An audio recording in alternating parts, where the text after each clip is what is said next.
বাবা তুমি কেমন আছো ছোট্ট মাটির ঘরে, তোমার কথা হৃদয় মাঝে পড়ছে বারে বারে।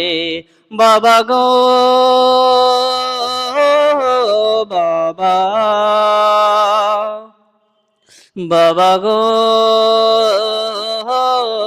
বাবা, কত আদর কত স্নেহ তোমার কাছেই পেলাম, সব কিছু হারিয়ে আজকে নিঃস্ব হয়ে গেলাম।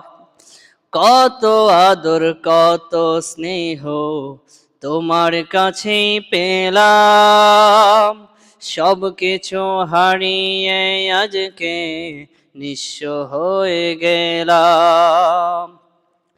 ভালোবাসি বাবা তোমায় বুকটা যে যায় চিরে, ভালোবাসি বাবা তোমায় বুকটা যে যায় চিরে, তোমার কথা হৃদয় মাঝে পড়ছে বারে বারে। বাবা গো বাবা, বাবা গো বাবা, তোমার মতো আপন কেহ পাই না তো আর খুঁজে, তাই তো আজ ঘুমের ঘরে অশ্রুতে যাই ভিজে। তোমার মতো আপন কেহ পাই না তো আর খুঁজে, তাই তো আজ ঘুমের ঘরে অশ্রুতে যাই ভিজে। সুখে থেকো পরম সুখে জান্নাতের ভেতরে, সুখে থেকো পরম সুখে জান্নাতের ভেতরে, তোমার কথা হৃদয় মাঝে পড়ছে বারে বারে। বাবা গো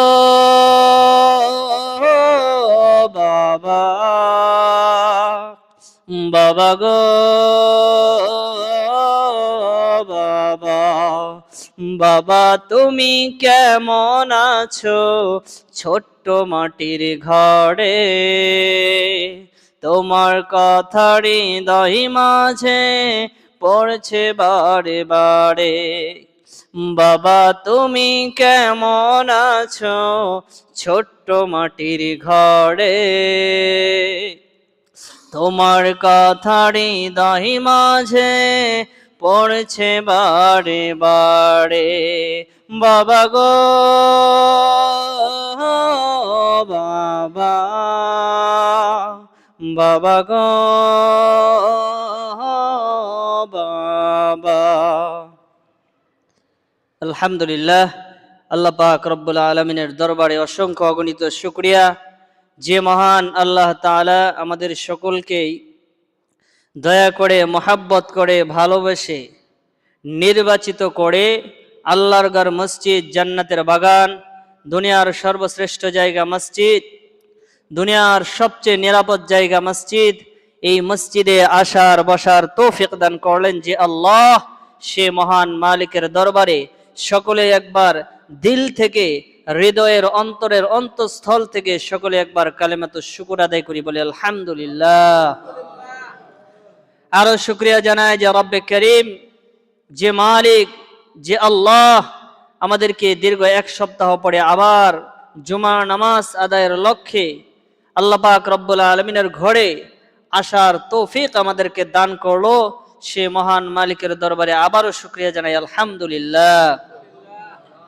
এই যে প্রত্যেকটি ভালো কাজ, প্রত্যেকটি দিনের কাজ যখন মানুষ নিয়ত করে, নিয়ত করার পর থেকে তার আমল নামায় আল্লাহ পাক সওয়াব লিখতে থাকে, বলেন সুবহানাল্লাহ।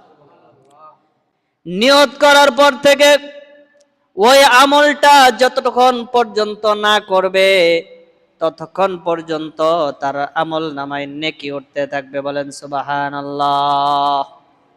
একটা মানুষ নিয়ত করছে আমি নামাজ পড়ব, নামাজ পড়ার উদ্দেশ্যে সে যখন রওনা করে, সে যে গোসল করে, কাপড় পরিধান করে, এই গোসল করা কাপড় পরিধান করার মধ্যেও সওয়াব আছে। শুধু তাই না, যখন ঘর থেকে বের হয়, ঘর থেকে বের হওয়ার পরে যতগুলো পা সে জমিনে ফালায়, সে যে হেঁটে হেঁটে মসজিদে আসে, প্রত্যেকটি কদমে কদমে তার একটা কইরা গুনাহ মাফ হয়, আর তার আমল নামায় একটি করে নেকি যুক্ত হয়। বলেন না সুবহানাল্লাহ। তাহলে এই আমলগুলো, এই সওয়াবগুলো শুধু ভালো কাজের বেলায়। তদ্রূপ আপনি যখন গুনাহ করতে যাবেন, গুনাহ করার বিষয়টা আলাদা। যখন আপনি গুনাহ করবেন, নিয়ত করেছেন, যতক্ষণ পর্যন্ত আপনি গুনাহ না করবেন, আপনার আমল নামায় কোনো গুনাহ লেখা হবে না। যখনই আপনি গুনাহটা করবেন, ফেরেশতারা দুই কান্দে কিরামান কাতিবিন, দুইজন ফেরেশতা মন খারাপ করে যে বান্দাটা গুনার নিয়ত করেছিল, গুনাহটা করেই ফেললো। সে মন খারাপ করে, তার আমল নামায় গুনাহ লেখে। গুনাহটা করার আগে কখনো গুনাহ লেখা হয় না। কিন্তু যখন মানুষ ভালো কাজ করার নিয়ত করে, নামাজের নিয়ত করে, ভালো কাজের নিয়ত করে, নিয়ত করার সাথে সাথে তার আমল নামায় নেকি দিয়ে দেন কে? আল্লাহ।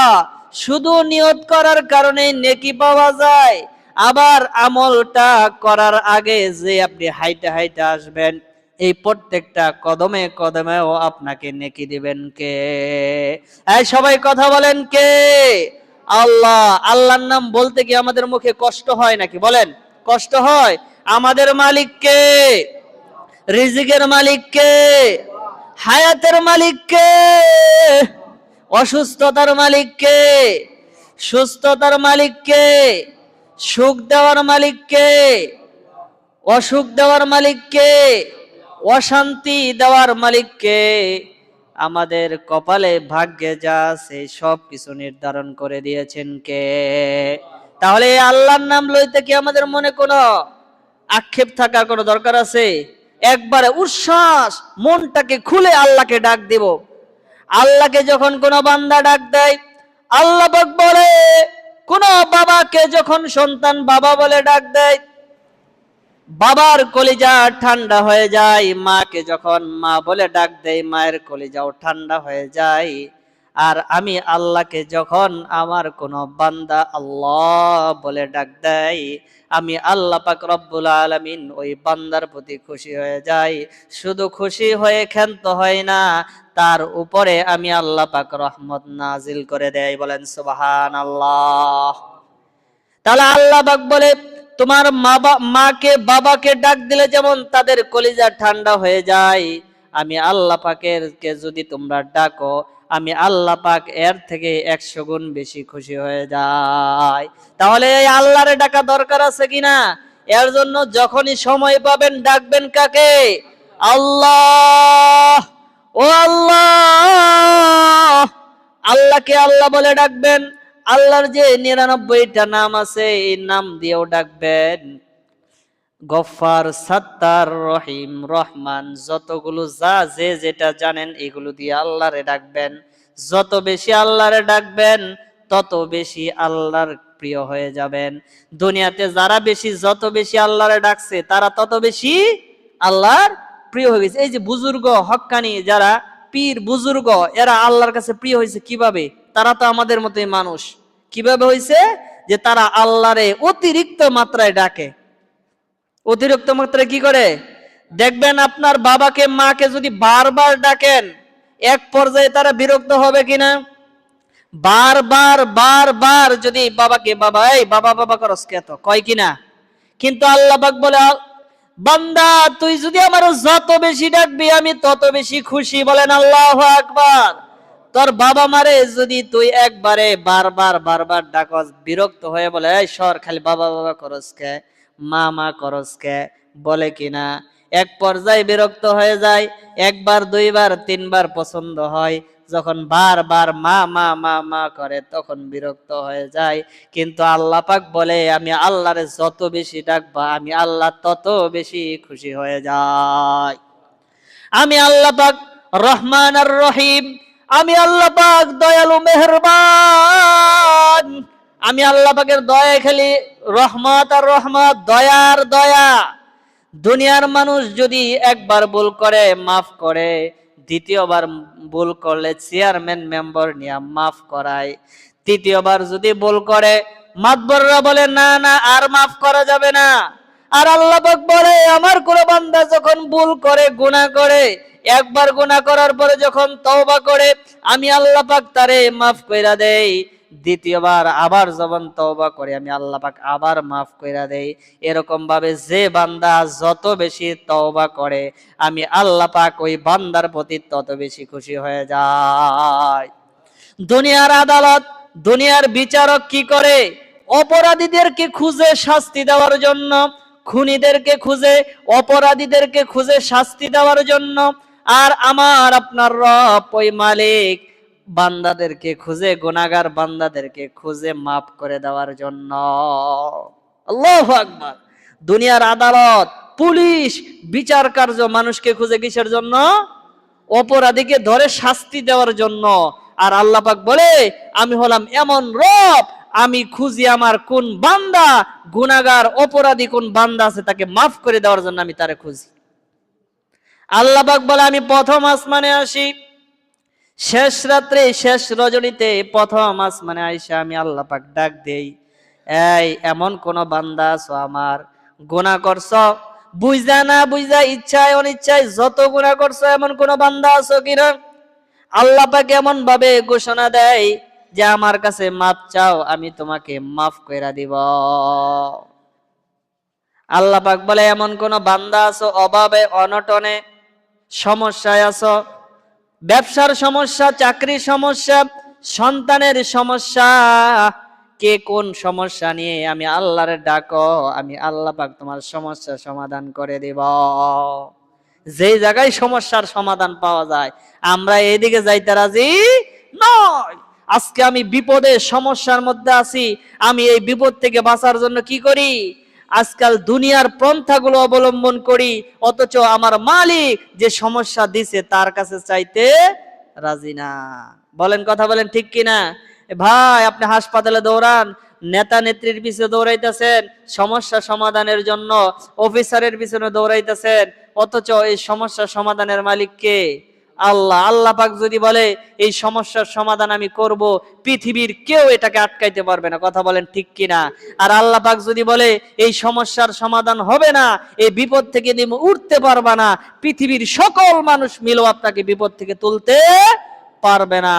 তাহলে ওদিক না যায়া শেষ রাত্রে তাহাজ্জুদ পড়ে আল্লাহর কাছে কি চাওয়া যায় না যে আল্লাহ আমি এই সমস্যায় আছি, আমি এই বিপদে আছি, আমাকে তুমি উদ্ধার করো? এরকম ভাবে চাওয়া যায় না? যেদিক চাইলে কাজ হবে ওদিক চাইতে রাজি না। বিপদ দেয় কে? আল্লাহ। আবার বিপদ থেকে উদ্ধার করে কে? আল্লাহ। এই বিশ্বাস কি আপনাদেরকে আছে? নাই। আমরা অনেক সময় অনেক কথা বলি যে কথাগুলোর মাধ্যমে শিরিক হয়, গুনাহ হয়। আমরা বলি ভাই তুমি না থাকলে আজকে আমি মরতাম। কথা বলেন ঠিক কিনা? এটা হলো শিরিক। ভাই তুমি না থাকলে আজকে আমি না খাইয়ে মরতাম, তোমার কারণে আজকে আমার রিজিকের কি হয়েছে? ব্যবস্থা হয়েছে, তোমার না হলে আমি না খাইয়া মরতাম। এরকম কথা বলবেন না। বলেন সব জিনিসের সর্বপ্রথম স্মরণ করতে হবে কাকে? আল্লাহকে। যে আল্লাহ আমাকে হেফাজত করছে, আল্লাহ আমাকে রিজিক দিয়েছে। ভাই তোমার মাধ্যমে আল্লাহ পাক দিয়েছে, কিন্তু কে দিয়েছে? আল্লাহ। আল্লাহ আমাকে বিপদ থেকে বাঁচাইছে তোমার মাধ্যমে, কিন্তু কে বাঁচাইছে? আল্লাহ। মানুষের প্রশংসা করবেন, কিন্তু এরকম ভাবে কথা আমরা না বলি যে কথাগুলো গুনার মধ্যে যুক্ত হয়ে যায়। বলবো না তো ইনশাআল্লাহ? তাহলে আমরা এমন কোন কাজ কথা বলবো না যে কথার দ্বারা আমাদের আমলের ত্রুটি হবে, যে কথার দ্বারা আমাদের গুনাহ হবে, এমন কোন কথা কাজ আমরা বলবো না। আল্লাহ রাসূল বলেন কিয়ামতের ময়দানে, কিয়ামতের সময় আল্লাহ রাসূল বলেন ও সাহাবীরা, একদল মানুষ নামাজ রোজা হজ যাকাত ভালো কাজ করার পরেও জাহান্নামে যাবে, আরেক দল মানুষ খারাপ কাজ করার পরেও জাহান্নামে যাবে। সাহাবায়ে কেরাম বললেন ইয়া রাসূলুল্লাহ, ভালো কাজ করার পরেও জাহান্নামে যাবে এটা তো বুঝলাম না, নামাজ রোজা হজ যাকাত সব কিছু করে তারপরেও জাহান্নামে যাবে, এটা তো বুঝলাম না। কিন্তু খারাপ কাজ করার পরে জাহান্নামে যাবে এটা তো বুঝলাম। কারণ খারাপ করছে জাহান্নামে যাবে, কিন্তু ভালো করার পরেও, নামাজ রোজা পড়ার পরেও জাহান্নামে যাবে, এটা তো ইয়া রাসূলুল্লাহ আমরা বুঝলাম না। আমরা জানি যদি খারাপ করি, নামাজ না পড়ি, গুনাহ করি, জাহান্নামে যাইতে হবে। আমল না করি, নামাজ না পড়ি, জাহান্নামে যাব, এটা তো সবাই বুঝে। কিন্তু আমল করার পরেও জাহান্নামে যাবে এটা তো বুঝলাম না। রাসূল বলেন, ও সাহাবীরা, আমল করার পরেও জাহান্নামে যাবে কারা, আর আমল না করে জাহান্নামে যাবে কারা? একটা জিনিস লক্ষ্য করবেন, আমল করার পরেও যদি জাহান্নামে যায়, রাসূল বলেন এদের আফসোস হবে মারাত্মক লেভেলের। যারা আমল করার পরেও জাহান্নামে যাবে, কিয়ামতের ময়দানে তারা অনেক কষ্ট পাবে, অনেক দুঃখ প্রকাশ করবে। সারা জীবন আমল করলাম, তারপরেও জাহান্নামে গেলাম। আর যারা আমল না করে জাহান্নামে যাবে, রাসূল বলেন তাদের কোনো আফসোস থাকবে না, তাদের কোনো কষ্ট থাকবে না। তারা বলবে জাহান্নামে তো যাবই, দুনিয়াতে নামাজ পড়ি নাই, মুয়াজ্জিনে ডাকছে নামাজে যাই নাই, ভালো কাজের আহ্বান হইছে, মাহফিলের জন্য ওয়াজের জন্য ডাকা হইছে, আমরা যাই নাই, নামাজ পড়ি নাই, ওয়াজ শুনি নাই, ভালো কাজ করি নাই, ভালো কথা বলি নাই, গীবত চর্চা করছি, খারাপ কাজ করছি, এখন তো জাহান্নামেই যাব। তাদের কষ্ট এত হবে না। কিন্তু রাসূল বলেন যারা আমল করার পরেও জাহান্নামে যাবে, এদের কষ্টটা হবে বুক চিরা কান্না, বুক চাপা কান্না, চাপা কষ্ট। হায় হায়, এত কষ্ট করে নামাজ পড়লাম, তারপরেও জাহান্নামে গেলাম। রাসূল বলেন সাহাবীরা, ওরা হইলো ওই সমস্ত লোক যারা আমল করার পরেও জাহান্নামে যাবে। তারা হলো ওই সমস্ত লোক যারা দুনিয়াতে আমল করছে ঠিক, নামাজ পড়ছে ঠিক, কোনো সমস্যা নাই, রোজা রাখছে, হজ করছে, যাকাত দিছে, সবকিছুই করছে ঠিক, সমস্যা নাই। কিন্তু তাদের এই কাজটা, তাদের এই আমলটা আমার হাবিব, আমার রাসূলের তরিকায় হয় নাই, আমার রাসূলের তরিকায় আমল হয় নাই।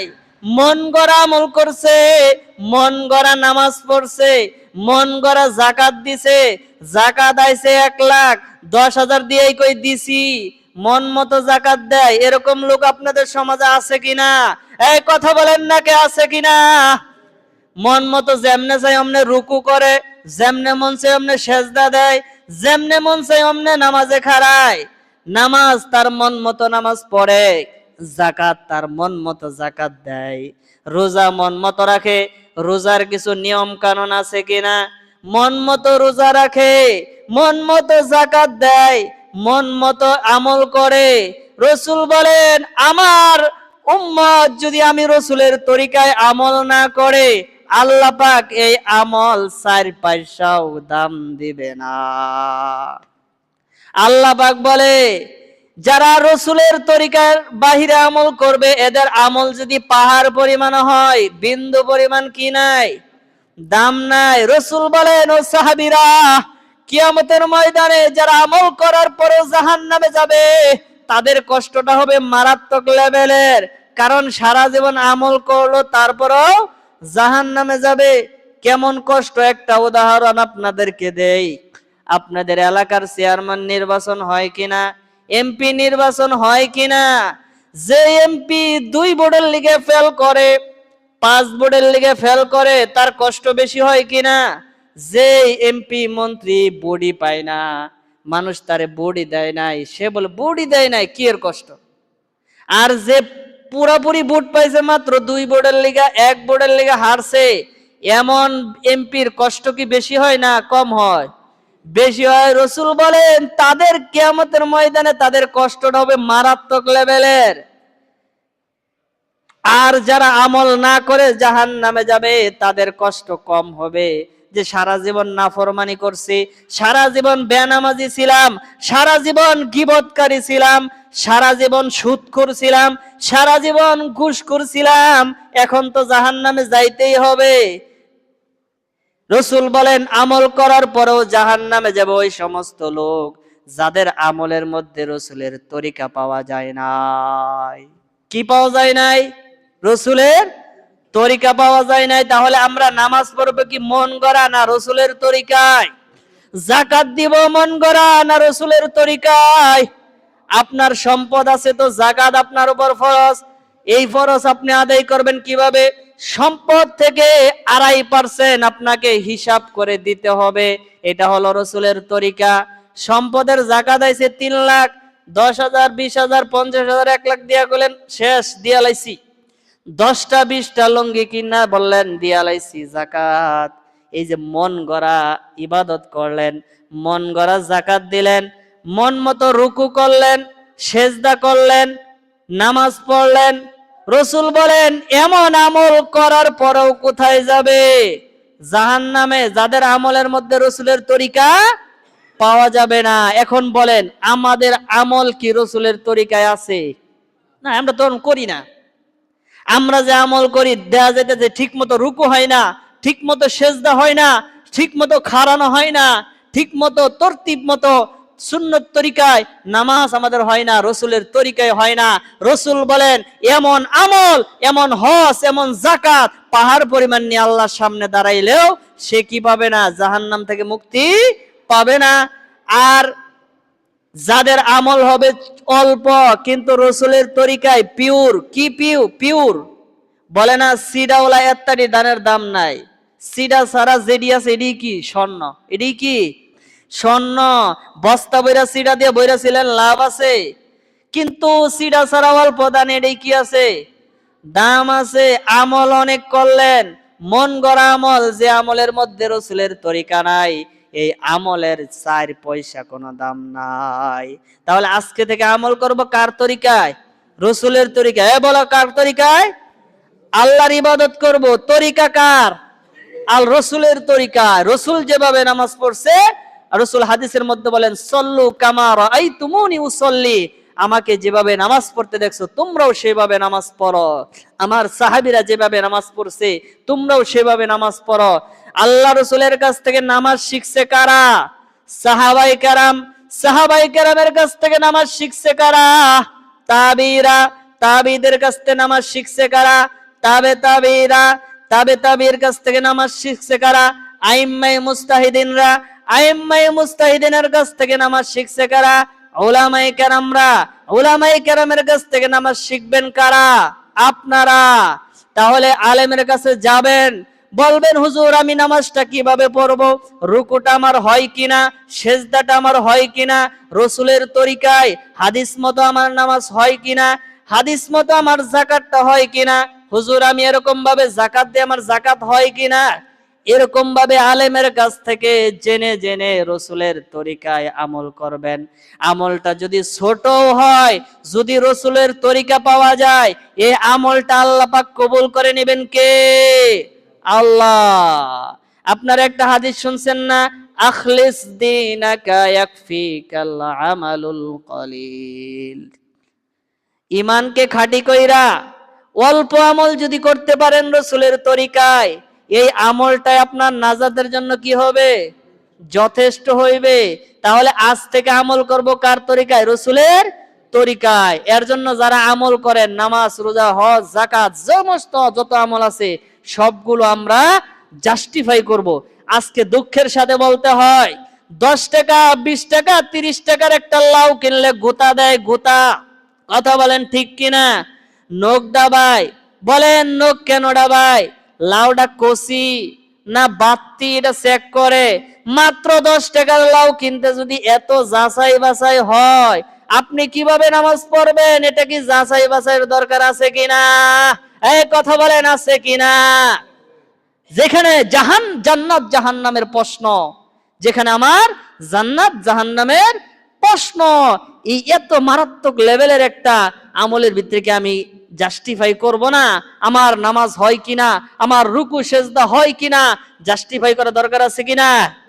সামান্য 10 টাকা 20 টাকার লাউ কিনলে যে জাস্টিফাই, হ্যাঁ 14 দোকান ঘুইরা এটা বাত্তি হবে না। অথচ আমরা ইবাদতের ক্ষেত্রে বেখবর, কোনো জাস্টিফাই নাই। মন চাইতেছে তো যেমনে ইচ্ছা অমনে যাকাত দিতাছি, মন চাইতেছে তো যেমনে ইচ্ছা অমনে নামাজ পড়তাছি। এরকম ইবাদত 40, 50, 100 বছরও যদি করেন কোনো লাভ হবে না। আল্লাহ পাক বলে আমল অল্প হোক, কিন্তু ওই আমলটা আমার রসুলের তরিকায় হইতে হবে। কথা বলেন ঠিক কিনা? কার তরিকায়? রসুলের তরিকায়। 1 টাকা দান করবেন, এটাও যেন হয় রসুলের তরিকায়। একজনকে একটা পরামর্শ দিবেন, এটাও যেন হয় রসুলের তরিকায়। একজন মানুষের সামনে ভালো বয়ান করবেন, এই বয়ানটাও যেন হয় কিসের তরিকায়? রসুলের তরিকায়। একজনকে ধার দিবেন, কর্জ দিবেন, কর্জটাও যেন হয় রসুলের তরিকায়। একজনে ব্যবসা করবেন, ব্যবসাটা হয় যেন রসুলের তরিকায়। চাকরি করবেন, চাকরিটাও যেন কি হয়? রসুলের তরিকায়। অর্থাৎ দুনিয়াতে যত কাজ কাম করবেন প্রত্যেকটা কাজ যেন আমার কি হয়? রসুলের তরিকায় হয়। আমি খাবো কিভাবে? রসুলের তরিকায়। ঘুমাবো কিভাবে? রসুলের তরিকায়। আত্মীয়তার সাথে সম্পর্ক রাখবো কিসের তরিকায়? রসুলের তরিকায়। লেনদেন মুআমালাত মুআশারাত করব কার তরিকায়? রসুলের তরিকায়। একজন আরেকজনের সাথে বন্ধুত্ব রাখবো কার তরিকায়? রসুলের তরিকায়। মসজিদে ঢুকবো রসুলের তরিকায়, বের হবো রসুলের তরিকায়। লেবাস পরবো রসুলের তরিকায়, দাড়ি রাখবো রসুলের তরিকায়, টুপি পরবো রসুলের তরিকায়। অর্থাৎ মানুষের একটা জীবনে, পারিবারিক জীবনে একটা মানুষ যদি রসুলের তরিকাকে ফলো করে, রসুলের আদর্শকে ফলো করে, ওই ব্যক্তিকে আল্লাহ পাক মাফ করে দিবে। বলেন সুবহানাল্লাহ। আপনি যদি আপনার পারিবারিক জীবনে যদি আজ থেকে ওয়াদা করেন, করেন যে এখন থেকে আমার প্রত্যেকটি কাজ, প্রত্যেকটি কথা, আমার পরিবার চলবে রসুলের আদর্শে, আমার ব্যবসা চলবে রসুলের আদর্শে, আমার মুআমালাত মুআশারাত চলবে রসুলের আদর্শে, আমার লেনদেন চলবে রসুলের আদর্শে। প্রত্যেকটা কাজে যদি রসুলের আদর্শ, রসুলের সুন্নাত যদি আমরা ঢুকাইতে পারি, এই মানুষগুলো সাহাবীদের মতো সোনার মানুষে পরিণত হয়ে যাবে। বলেন সুবহান। তাহলে আমাদের প্রত্যেকটা কাজ করব কার তরিকায়? রসুলের তরিকায়। দেখেন রসুলের তরিকার বাইরে আমল পার পরিমাণ হইলো কি নাই? কোন দাম নাই। প্রত্যেকটা আমল করতে হবে রসুলের তরিকায়। না হলে ভাই, ওই যে রসুল বলছে কিয়ামতের সময় বুক থার পাবে, যে আমল করার পরেও জাহান্নামে যারা যাবে তারা কি করবে? বুক থার পাবে। কষ্ট আছে না? সারা জীবন নামাজ পড়লাম, রোজা রাখলাম, জাহান্নামে গেলাম, কষ্ট কিনা? হ্যাঁ, বুক থাবড়া। কি করলাম? যদি রসুলের তরিকায় নামাজটা পড়তাম, যদি রসুলের তরিকায় দান করতাম, যদি রসুলের তরিকায় লেনদেন করতাম, যদি রসুলের তরিকায় ব্যবসা করতাম, আজকে আমার আফসোস করা লাগতে না। কেমন আফসোস করবে? রসুল বলেন আফসোস করতে করতে তাদের চোখের পানি শেষ হয়ে যাবে, কান্না করতে করতে। আফসোস কিসের আফসোস? আফসোস করলে মারাত্মক লেভেলের হয়। মানুষ আফসোস করলে মারাত্মক একটা খারাপ জিনিস। এমন আফসোস বলে কিয়ামতের সময় যারা আমল করার পরেও জাহান্নামে যাবে, এদের আফসোস হবে মারাত্মক। আফসোস করতে করতে হাই কি করলাম, হাই কি করলাম, কান্না শুরু করে দিবে। কানতে কানতে তাদের চোখের পানি শেষ হয়ে যাবে। রসুল বলেন তারপরে তার চোখ দিয়ে পুষ বের হবে, কানতে কানতে তার পুষ শেষ হয়ে যাবে, রক্ত বের হবে, রক্ত শেষ হয়ে যাবে, শেষ মাসে কানা হয়ে যাবে, তারপরে তার আফসোস শেষ হবে না। এমন আফসোস আমরা কি চাই? করব না করব না? আমরা এমন আফসোস করতে চাই না। এর জন্য আমল ঠিক করি। আমল কি করি? ঠিক করি। হ্যাঁ, আমি কি কাজ করব, কোন আমলটা করব, যে এই আমলটা আল্লাহর কাছে কবুল হবে কিনা। হ্যাঁ, কবুল হওয়ার জন্য আমল করি, যে আমলটা কবুল হবে এমন আমল করি। হামাগুড়ি করলাম, আমলের কোনো আগামাতা নাই, আমলের কোনো তরিকা নাই, এমন আমল কোন আমাদের জিন্দেগিতে জাহান্নামের আগুন থেকে আমাদেরকে বাঁচাইতে পারবে না। আমি আপনাদেরকে বলছিলাম, আল্লাহ রসুল একদিন ঘরের মধ্যে ছিলেন, থাকার পরে একজন সাহাবী আয়েশা সিদ্দিকা রাদিয়াল্লাহু, তিরমিজির মধ্যে আছে, একজন সাহাবী আয়েশা সিদ্দিকা রাদিয়াল্লাহু তাআলা আনহাকে বলতেছে যে আমাদের রসুল, আমাদের হাবিব যখন দিনের বেলা আমাদের কাছে থাকে, রাত্রে বেলা যখন ঘরে আসে, দিনের বেলা যখন থাকে, তখন তো কি আমল করে আমরা দেখে দেখে ওইভাবে শিখতে পারি, কিন্তু রাত্রে বেলা যখন ঘরে আসে, রাত্রে যে কি কি আমল করে এটা তো আমরা জানি না। আম্মা জান আয়েশা, আপনি আমাদেরকে কি করেন? রসুল রাত্রে কি কি আমল করে এগুলো আমাদেরকে বলেন, আমরা ওইভাবে আমল করব। যাই হোক, আজকে যেহেতু সময় নাই, সময় শেষ, এটা একটু সময় লম্বা হবে। যে 3 জন সাহাবী 3টা নিয়ত করছিল, আল্লাহ রসুল ঘর থেকে বেরে বলছে তোমরা আমার দল থেকে বাইরে হয়ে যাও। এটা একটা ঘটনা আছে যে কেন তারা ভালো ভালো নিয়ত করছিল, ভালো ভালো নিয়ত করছিল, ভালো ভালো কাজ করার নিয়ত করছিল যে আজ থেকে আমি নামাজ ছাড়বো না, আজ থেকে আমি রোজা ছাড়বো না, আজ থেকে আমি বিয়া করছি না, বিয়া করলে নামাজ রোজার ত্রুটি হবো, বিয়েই করবো না। আল্লাহ রসুল বাইরে কইতেছে, এই কারা কারা এই কথাগুলো বললা? বলে আমরা। তাই আমার দল থেকে তোমরা বাইরে যাও। মান রাগিবাং সুন্নতি ফালাইসা মিন্নি, তোমার মতো সাহাবী আমাদের দরকার নাই, বাইরে পড়ো। বলে কে? আমরা তো সুন্দর সুন্দর নিয়ত করছি, তারপরেও আমাদেরকে বললেন দল থেকে বাইরে হয়ে যাও, আমার উম্মত থেকে বের হয়ে যাও। কেন? যে তোমরা যে নিয়ত করছো 3টা কাজ, কিন্তু এই 3টা কাজের মধ্যে রসুলের তরিকা নাই। সের জন্য বলছে তুমি যে কইছো বিয়া করলে ইবাদতে ত্রুটি হবে, বিয়াই করবো না। বলেন বিয়া না করা কি? বিয়া করা কি সুন্নত, বিয়া না করা কি রসুলের তরিকা? বিয়া করা রসুলের তরিকা। এখন যদি তুমি নিয়ত করছো বিয়াই করবা না, তাহলে তুমি রসুলের সুন্নত মানলা না, তুমি আমার দল থেকে বাইরে হয়ে যাও। আরেকজনে নিয়ত করছিল কি, আমি আর আজকে থেকে সারাদিন খালি রোজাই রাখবো, সারা বছর রোজাই রাখবো। বলেন সারা বছর রোজা রাখা কি রসুলের তরিকা? রসুলের তরিকা না। আপনি সারা জীবন রোজা রাখবেন, সারা বছর রোজা রাখবেন, আপনার শরীরের হক আছে না? শরীরের একটু আরাম দেওয়া, স্ত্রীর হক আছে না? স্ত্রীর হক নষ্ট করবেন, শরীরের হক নষ্ট করে সারাদিন খালি রোজা রাখবেন সারা বছর, এটা রসুলের তরিকা নয়। আরেকজন বলছিল আমি সারাদিন খালি রোজাই নামাজই পড়বো। বলেন নামাজ কি সব সময় পড়া জায়েজ আছে? নিষিদ্ধ টাইম আছে না? ঠিক দুপুরের সময় নামাজ পড়া হারাম, সূর্য যখন উঠবে ওই সময় হারাম, সূর্য যখন ডুববে ওই সময় হারাম। না সারাদিন যদি নামাজ পড়েন, এটা কি রসুলের তরিকা? সারাদিন নামাজ পড়বেন, আপনার শরীরের একটা আরামের দরকার আছে কিনা? আপনি সারাদিন নামাজ পড়েন, আপনার স্ত্রীর হক আছে কিনা? এই হক নষ্ট করে আপনি সারাদিন নামাজ পড়বেন, এটা রসুলের তরিকা না। রসুল বলে এখন থেকে বের হয়ে যাও, তোমরা আমার উম্মতের মধ্যে থাকার দরকার নাই। তাহলে প্রত্যেকটা আমল করতে হবে কি তরিকায়? রসুলের তরিকায়। আল্লাহ পাক যদি তৌফিক দান করে, বিস্তারিত আমি সংক্ষিপ্ত ভাবে বললাম। এই যে ঘটনাটা, 3জন সাহাবীকে আল্লাহ রসুল বলছে বাইরে হয়ে যাও, কারণ তোমরা যে 3টা নিয়ত করছো, নিয়তটা ভালো, কিন্তু কাজটা আমার তরিকায় নয়, এর জন্য তোমরা বাইরে যাও। আল্লাহ পাক আমাদেরকে বুঝার তৌফিক দান করে। সবাই বলেন আমিন। ওয়া আখিরু দাওয়ানা আলহামদুলিল্লাহি রাব্বিল আলামিন। যারা সুন্নাত পড়েন নাই, ক্বাবলা জুমা 4 রাকাত সুন্নাত পড়েন।